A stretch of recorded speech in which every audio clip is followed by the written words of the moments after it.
آپ بچپن سے لڑک پن میں آئے، لڑک پن سے جوانی، اور پھر آپ اس ذمہ داری تک پہنچے، تو یہ سارے جو ریسٹرکشنز ہیں، جس کو میں کہوں گا، کچھ ایسے کاموں کی کہ جہاں سے کوئی ایسا پہلو نہ نکلے کہ جس سے حضرت جی کو کچھ کہنا پڑے یا ان کی ذات کے اوپر کوئی عرف آئے، کس طرح سے بچا کے چلے آپ؟ اصل بات یہ ہے عتیق بھائی، میں نے ابھی آپ کے پہلے سوال کے جواب میں ایک لفظ بولا ہے کہ ہم آ جائے. ہمارے دوست احباب عمومی جو اہل دنیا ہیں، جو دنیاوی آنکھ سے دیکھنے کا جن کے پاس حصہ ہے، وہ ان کو بے شمار شعبوں میں دیکھتے ہیں، لیکن اصل جو ان کا شعبہ تھا وہ کیفی تھا اور قلبی تھا. یہ سارا اس کا پرتاؤ تھا، اور اس پرتاؤ کی یہ حیثیت تھی کہ صاحب الرائے کی حیثیت رکھتے تھے ہر شعبے میں.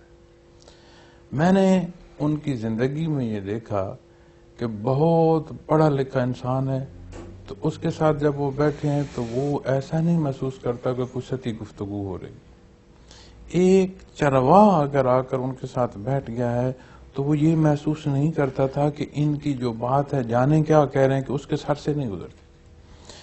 اب ان کا مزاج ایسا تھا کہ بات ایک ہی ہے، کیونکہ حق تو ایسا ہو نہیں سکتا کہ ایک جگہ پر حق اور ہے اور دوسری جگہ پر حق اور، ایسا تو ہو نہیں سکتا. یہ تو اللہ کا حکم ہے، جہاں جو حکم ہے وہ اسی طرح ہے.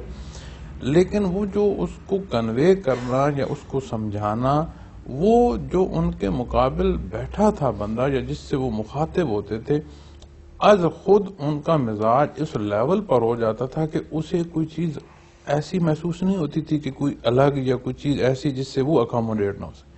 اسی طرح جو ان کی زندگی کے پہلو ہیں، جتنے امور ہیں، اب میں نے عرض کیا کہ انتہائی شفیق ہے. شفقت ایسی کہ اپنی جو ذات کا ضرورت ہے اسے چھوڑ سکتے ہیں، لیکن وہ آپ کی جو ضرورت ہے اس کی تکمیل کے لیے انہوں نے اس وقت تک کوشش میں رہنا جب تک آپ اس بچی کی خواہش کی تکمیل نہیں کر سکتے. یہ وہ پہلو ہے جو اس محبت اور اس شفقت کا ہے. لیکن اس سارے کے ساتھ میں نے عرض کیا نا کہ اصل جو ان کا شعبہ ہے وہ قلبی ہے.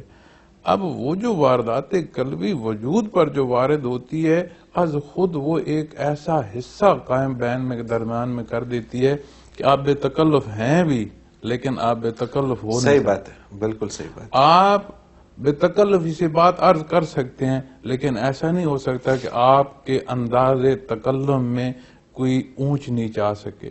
تو ہمیشہ جب سے یاد ہے اور آج تک ایسا نہیں ہوا کہ اس ساری شفقت اور اس ساری بے تکلفی میں کہ بے دھڑک ہو کر بات کی جا سکے. وہ جو ان کی اپنے اندر کی محبت ہے، اس کا جو سامنے والے پر اس کا اثر آتا تھا یا پرتاؤ اس پر پڑتا تھا، ایک بڑی خوبصورت سی حدود و قیود میں وہ بندہ رہتا تھا. بالکل صحیح بات، بالکل.